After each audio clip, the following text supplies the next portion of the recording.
This is Travis Parker from the Muscles, and you're listening to Undergroundopolis. So people come to America for a variety of reasons, right? Freedom, opportunity. My dad came to America for canned meats. That's right, canned meats. He was a Korean soldier, obviously in Korea.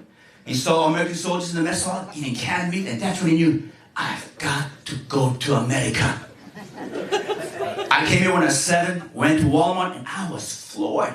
Shelves upon shelves of canned meat. I saw a white hippie dude walking down the aisle with his sandals. I went to him and said, Jesus Christ. I'm more woke now, so I know Jesus is not an American. He's a Mexican. Yeah, Jesus and me are tight. We buddies, mi amigo. Now, not just the infinite amount of canned meats, but the variety of canned meats, like beef, chicken, tuna, and even Spam. Because Spam is its own mystery meat. I grew up on Spam. Anyone else grew up in Spam? Any other fellow poor people? Yeah. The rest of you are the privileged motherfuckers. Born with a silver butt plug. Welcome to Undergroundopolis, everyone. It is that time again, and tonight I'm very excited to have my first stand-up comedian on the show. When I started this show, that it was going to be for musicians and comedians, and then I kind of got away. I never did get any comedians right away, but now that I'm starting to get some that want to come and saying, hey, I want to be on your show, and I'm like, I'd love to have you. So tonight, it's my first interview as a comedian, so bear with me. It might not be perfect, but, you know, that's how I jumped into the show to begin with. The first few episodes weren't perfect. None of them are perfect, but we just keep getting better and better. And I think I've got some pretty good questions for my man here. And, of course, I'm going to tell you every time, open mic at Dundee Tavern, 2224. Dundee Road, every Wednesday night from 7 to 10. Acoustic, singer-songwriter, original music encouraged. Backline provided. Cajon provided. And it's a real good time. It's been a real good crowd every Wednesday this year. It's been a pretty good crowd. And the tips have been there for performers. There you go. All right. We'll bring my guest on. Just tell us who you are and where you're from. Samuel Lee, and wow, thank you for inviting me. I'm your first comedian in your podcast. Yes, you're my first. Well, I've had a few say they wanted to come on and they never show up. They stood you up, huh? Fucking artists. That's what they are, right? Musicians are just as bad. Don't get taken wrong. Musicians are just as freaking flaky as every other performing artist. Yeah, man, that's what they do, right? Music, yeah, because they can't hold down a job. well, start with question one. How did you get into stand-up comedy? So I've always respected the art of stand-up.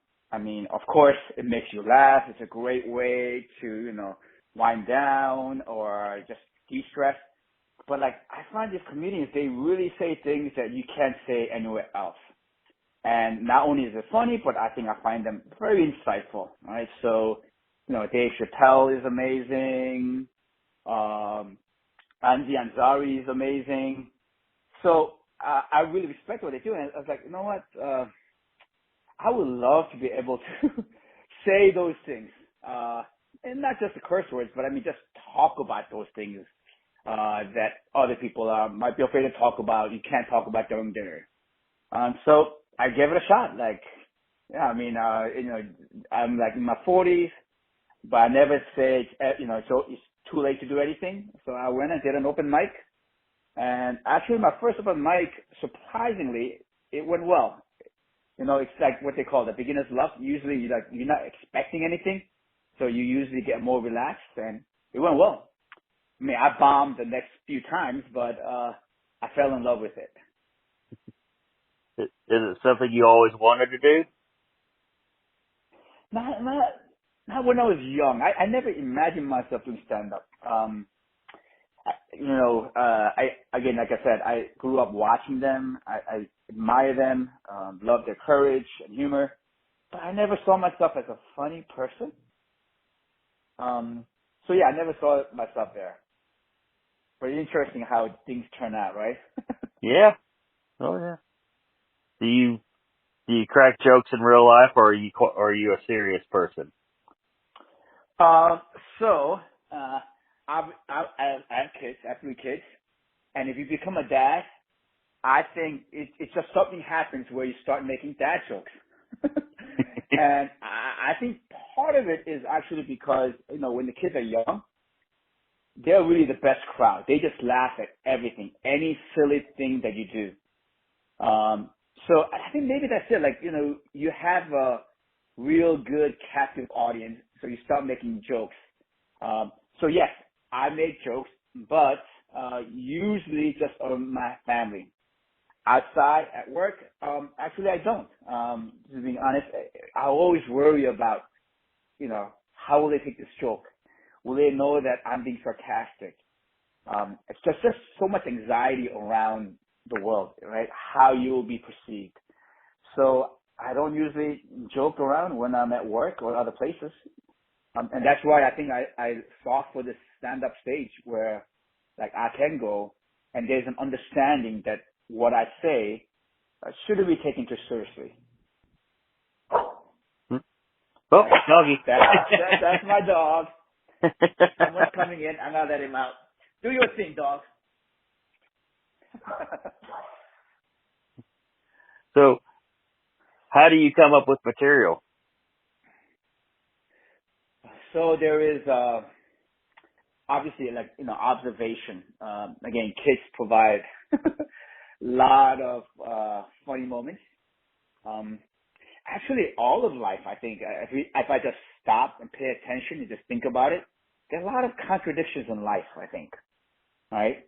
And so you just kind of think about it and just parse out those contradictions. For example, again, parenting, right? People say when you're a parent that it gives you so much meaning and joy and happiness. Yeah, but it really stresses you out, right? You feel like that you've lost your life, like your adulthood, your identity has been stripped away. But parenting actually is both. At one level, you feel fulfilled. At another level, you feel like you have no life of your own.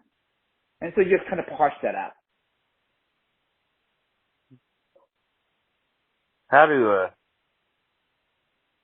How do people react when you tell them that you do stand up? I don't tell everybody. So I'm just being real with you here. Obviously my family knows, my friends know, but like I said, there's this anxiety, right?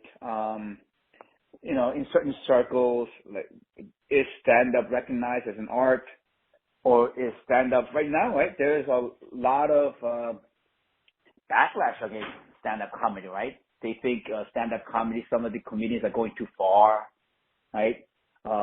They don't respect certain groups of people, and so you kind of worry about it, right? I mean, like Chris Rock getting slapped and Dave Chappelle getting attacked, and so if I tell some circles of my, whether it be my work or whether it be some of my associates, would they accept that? If they heard me, would they not hang out with me anymore?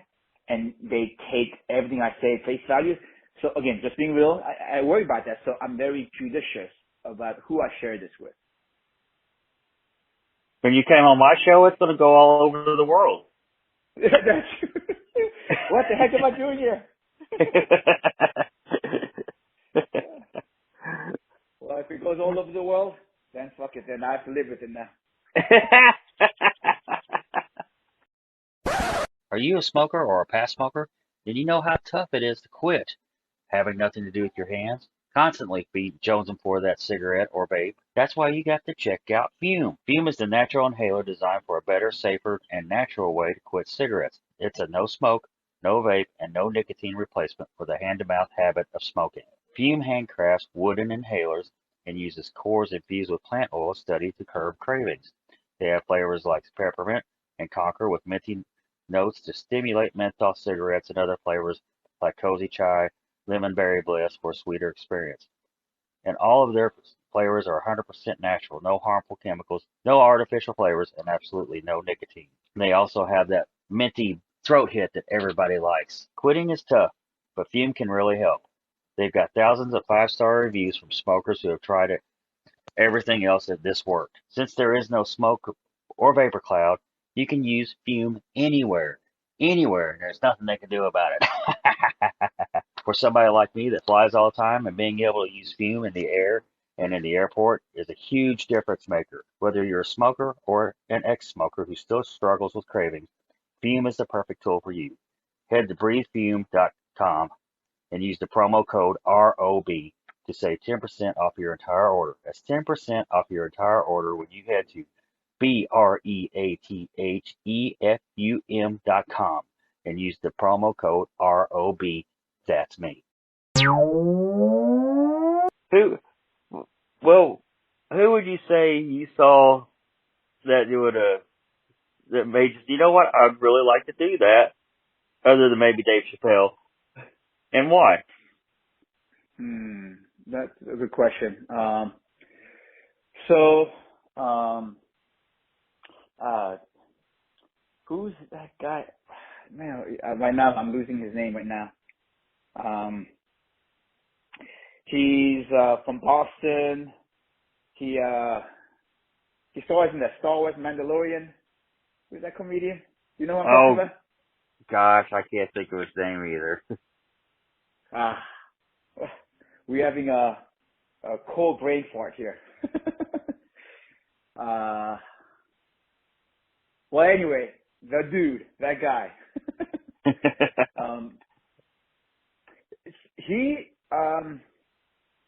He's able to talk about, again, I guess going back to what I was saying while I stand up, like he talks about everything, right? He does one bit about how there is movies that show like white people as evil, right? And these kind of movies where it's about how people overcome racism, but it's always pitted against these white people who it's like against blacks joining becoming football or joining the swimming club. And he makes a bit about like, well, yeah, okay, there's some asshole white people, but don't you think that people of color who also are assholes and kind of say racist stuff? I would love to hear that in a movie. Like, I think that's like on spot. Like, that happens actually. But in this PC world, like, we can't say that. But he is able to say that, but make you laugh about it so you don't become defensive. And then now you could kind of think about it like, oh, you're right. Like, racism is kind of pervasive. Right? It's not just the work of the white people alone. Even people of color are racist to each other. So I learned from him. I love the way he makes some true statements, but makes it something that you consider because it's so funny the way he tells it. I think it's Bill Burr.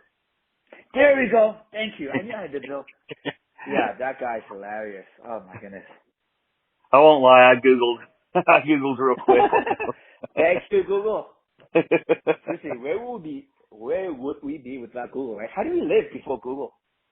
We walk around with nothing. Just spewing ignorance. We hope he had an encyclopedia set that was current. Yeah. So, as doing your stand-up, how do you practice material? Good question. So I realized that every comedian has their own method. For me, I begin first by writing it.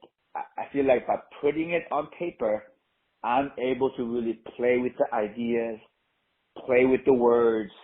You know, sometimes I write like 2 or 3 different punchlines. After I write it, then actually I read it out loud. See how it sounds. I realize another aspect of comedy, very much like music, it's the performative part, the sound, right? It's not just the meaning of the word, but the sound of the word. And then after that, I stand up before the mirror, I record myself, and I want to see if I am making the words and my gestures brought together so it's funny. And then after that, I go up to the open mic, and man, I'm telling you, like, it never goes as planned. And I think that's why you really have to do a lot of open mics. Like, where I imagine myself getting a lot of laughs, it's like dead silence. You could hear other people's heartbeat type of silence. And that sucks. But hey, you learn, right? Like, why didn't, because the punchline was a bit weak, right? Or maybe the premise wasn't set up clearly. Or actually it could be a simple thing as, like, the tone of the last word was incorrect. It's very sensitive art. But yeah, ultimately at the end, you really have to test it with an audience. Hmm. Have you ever just completely bombed on stage? Yeah. Give us an example. Gosh. I mean, there's so many examples, but like, there's one bit on the minivan that I do. I mean, I really thought it was very fun and creative, like about how the minivan turns a man into a sexless being, that when you drive in a minivan, you're not desirable at all. and then all the car makers, they try to sell you, they try to lie.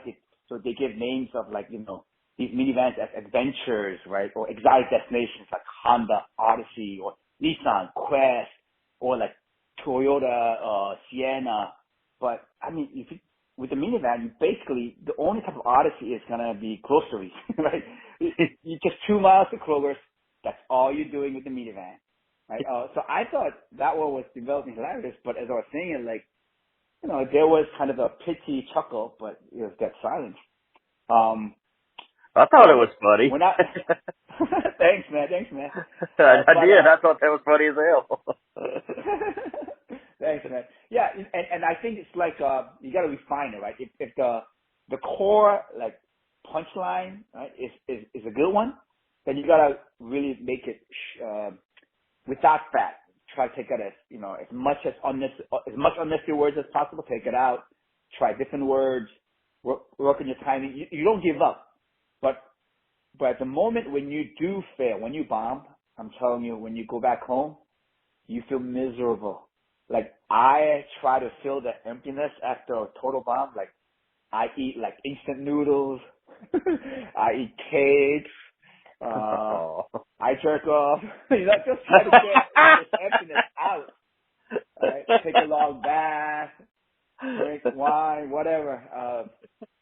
You know, it comes with the territory. But usually a good night's sleep helps you out, though. You just sleep, you wake up the next day. There's something about sleep, and I love sleep. I mean, you wake up and you feel like, oh, you know what?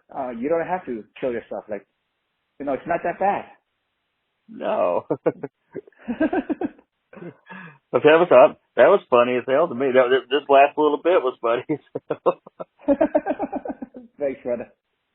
Have you ever had to deal with hecklers? Well, not yet. Okay. I mean, there was one fan who was calling my name out, Samuel Lee. And it turned out she was a fan of mine. Like, wow, okay. I don't know where. No, actually, she was probably very drunk. She was just very drunk. But that was as close as I got to a heckler. So I lucked out.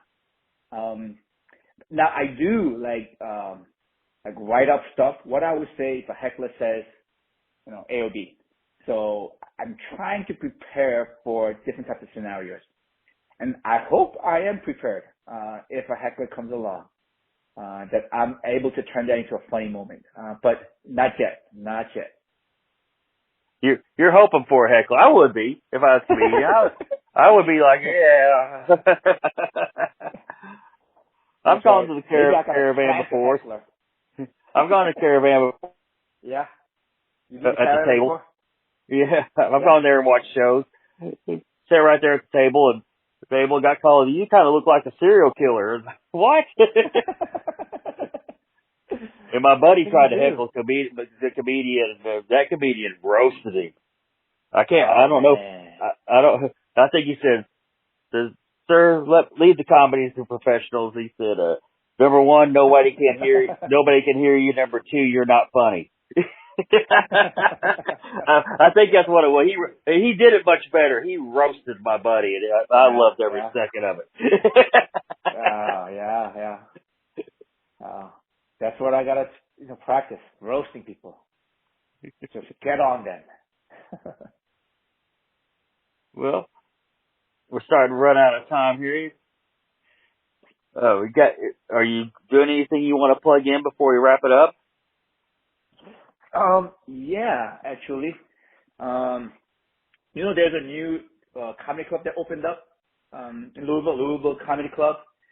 It's, I believe, on Main Street. Have you checked it out yet? No, I haven't. Oh, yeah. I mean, it's great. So we have Caravan, and, that's a great space, but it's a still small space. I feel like this new comedy club, let me get the address. They bring in, like, A-listers, and they're great. And it's 300, and they started, it's on 110 West Main Street. On Wednesday nights, they started an open mic. I'll be there June 29th, and they give a lot of locals just an opportunity to go up there. So I'll be there June 29th. That's a plug-in. And then on June, this is going to be, I'm really excited to share this. This is going to be my, first 15-minute set. Would you believe that? Somebody is taking a chance and giving me a 15-minute set. And it's going to be in, where is that? I got to find out where it is. Make sure I know where I'm going. Here it goes. In Franklin, Kentucky. And I'm hosting will be Kevin Dwayne Temple, and he's amazing. So I'm excited about that. June 25th. I'll absolutely put that in the description. All right. Thanks, man. Yeah. Oh, yeah. Thanks. All right. Final question. Why did the chicken cross the road? He crossed the road because he was running away from a mass shooter. Oh, no, that's not the final question. I've got one more. I skipped over one. A very important one. What is the question? What's the important one? Is there anything you won't joke about? Yeah.